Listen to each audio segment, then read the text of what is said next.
Chapter 3. The Lost Child. It was the festival of spring. A colorfully dressed crowd of men, women, and children were all going to the village fair. Some walked, some rode on horses, others went in bullock carts. One little boy ran, brimming over the life and laughter, to keep pace with his parents. "Come, child, come," called his parents, as he lagged behind, attracted by the toys in the shops at the fair.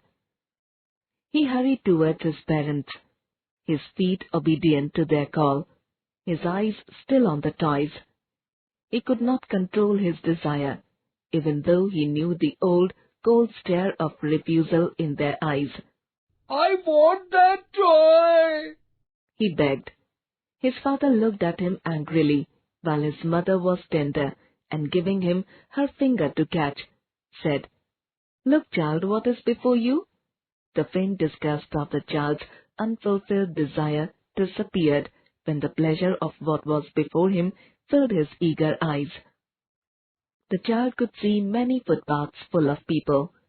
He felt at once afraid of and attracted by the confusion of the world he was entering. At the corner of the entrance there was a sweetmeat seller, calling out, "Gulab jamun, rasgulla, barfi, jalebi." The child stared, and his mouth watered, for the barfi was his favorite sweet. "I want that barfi," he slowly murmured. But he half knew that his request would not be heeded, so without waiting for an answer, he moved on. A man stood holding a pole with yellow, red, green, and purple balloons flying from it. The child was carried away by the rainbow glory of their colors, and he wanted to have them all. But he knew his parents would say he was too old to play with them. So he walked on further. A juggler stood playing a flute to a snake which coiled itself in a basket.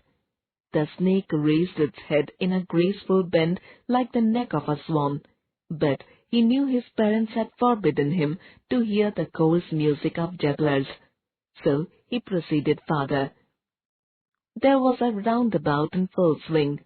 Men, women, and children were laughing and shrieking madly as they went round and round in it. The child watched them.